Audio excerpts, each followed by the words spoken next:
Hi, welcome to Mission Driven Monday. I am here with Kim Gentry Meyer. And Kim and I actually went to college together. We were in the same sorority. Kim has a quote on her website, and I just love it. And it says something to the effect of, "When I get to heaven, I hope that I can say, I used all the talent that you gave me. Like there's nothing left." It's something like that. It's an Irma Bombeck quote, and I love Irma Bombeck. She was a syndicated columnist. I remember reading her column in the Atlanta Journal and Constitution in the 90s. Um, but I just love that quote, that idea of using up all the talent that God gave you and having nothing left at the end of your life.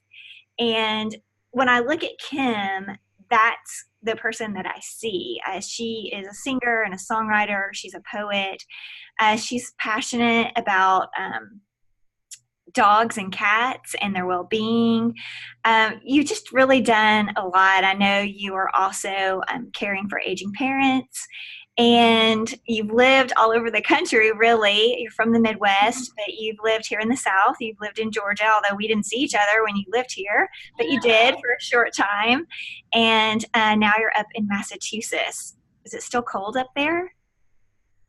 It's very similar to Indiana weather, Okay. ironically. So yes, cold, hot, cold, hot. So Okay. it's cold today, but hopefully we'll get a little spring before it becomes humid in summer. I know. I'm Yeah. going to be really sad if it gets cold here in Georgia again, because all week we've been enjoying like this lovely mid 70s weather, Oh gosh. which is my absolute favorite. I realized that my closet is pretty much, um, it's only for a person who lives from in like a weather area that's only 65 degrees to 75 degrees. Like that's where my wardrobe is Oh, stuck.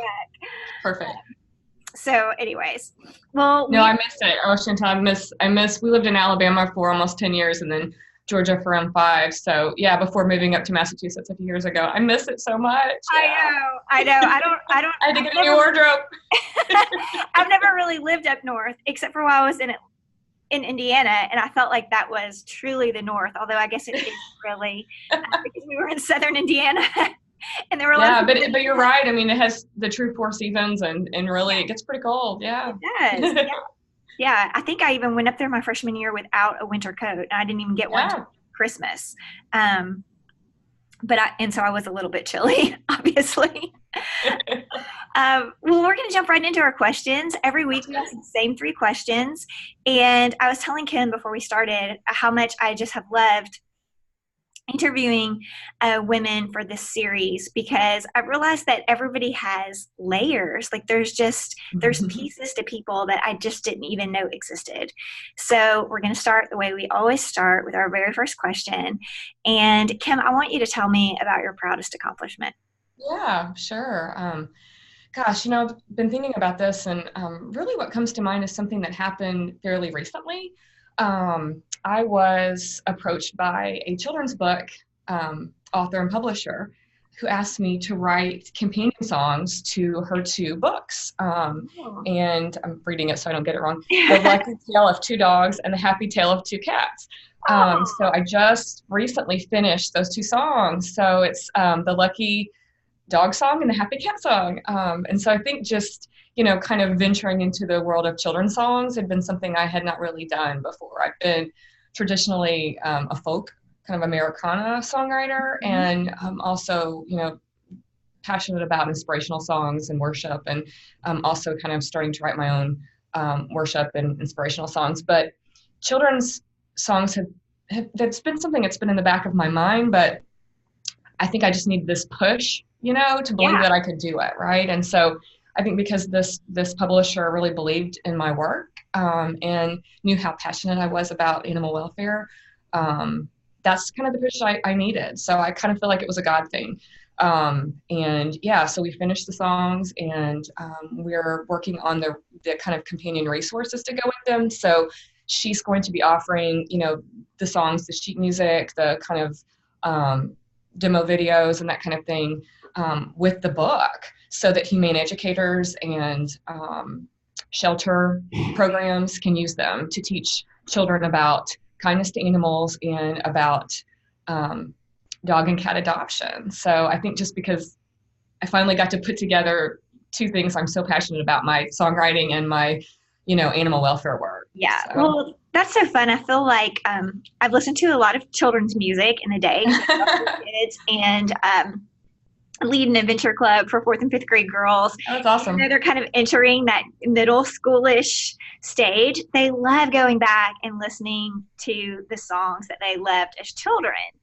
And so I'm so excited about those songs and the accompanying book. Like you said, Oh, it's thank just you. that's such a fun thing, and kids love animals. They love Yes, them. yes, yeah. I think that that's so true, and I think you can use really their love of animals to teach so many important things. So just compassion, kindness, cooperation, just learning how to think about others, right? And so and I think you also can really they can take a lot of content more than you think. So it was really fun kind of figuring out how do we keep it light and fun, but still tell a message. Right. And so hopefully, I struck that balance. But yeah, I'm really excited for kind of this coming year when we start really getting the songs out there. Yeah. Yeah, that'll be really fun. Well, I can't wait to hear about that. Yeah, And I'll definitely send make you. sure. I'll send them to you. I'm Yeah, excited too. I know. Well, I want to share them with the world as well because that Thank sounds so you. Yeah, I'm really fun. hoping I can do more human education as a result of this work. I know. Well, it's a new area. And I think Yeah, it that's is. one of the cool things is that, like you said, oh, I sort of thought about writing children's music, but I needed this kind of push. And that Yes. sometimes it's just one of those unexpected things that just kind of comes into our life and it sort of seems Yes. like a coincidence, but it strikes a chord with us and you're able to do something with it. Yeah, and I think that kind of flows into your question about what am I learning in kind of this Mhm. present time. Yeah. And I think it's that. I mean, I've been thinking about that a lot, and I think really just being able to be comfortable with going with the flow. And that sounds so kind of trite, but it's hard, when Yeah. you're really driven and you have these goals and you're working so hard and inevitably things don't quite work out how you thought they would. And so, I think I just gosh, now I just sit back and think, life is so fluid. And so we just have to be comfortable in that fluidity. We have to be content. And I think we just have to look for opportunities that don't necessarily fit what we think they might be. Mhm. We can still accomplish our goals, we can still stay on mission, but we have to be flexible. And, I think when I step back and think about my really, goals for my life, these children's songs really do fit into the big picture, but I would have never mapped that out for myself, and if I hadn't kind of gone with the flow and just kind of said yes to what came my way and put Right. myself out there, to be known by this person. I met her at an animal welfare conference, a national conference, that I went and by myself and just, networked, and I met her and but that was unexpected, and so that's not exactly how I thought things might go. That's not exactly how I thought my life might be right now. But gosh, you just got to be fluid. I know. Things Well, never quite work out how you think. I think that's one of those things that, like, we sort of talked about this before we went live, that there's just a lot that you learn by experience. Hmm. And, when I went to college, I thought that I was going to be a doctor. I mean, I was pre med, I was a biology major. Yeah. And I didn't do that, but my mission has not changed. Like, who I am Yes. in the core has not changed. Like, the reason why I wanted to do that was because I wanted to help people live the best life possible. And I'm Yep. getting to do that with what I do right now. Like, that core mission hasn't changed. So being able to, like, stand firm in who you are while letting all of this other stuff sort of swirl around you, like you said, and just be fluid and kind of go with it. Um, I'm glad that I didn't resist that I welcomed those new experiences. Yeah, and I've read that in your bio, and I have to say that really inspired me.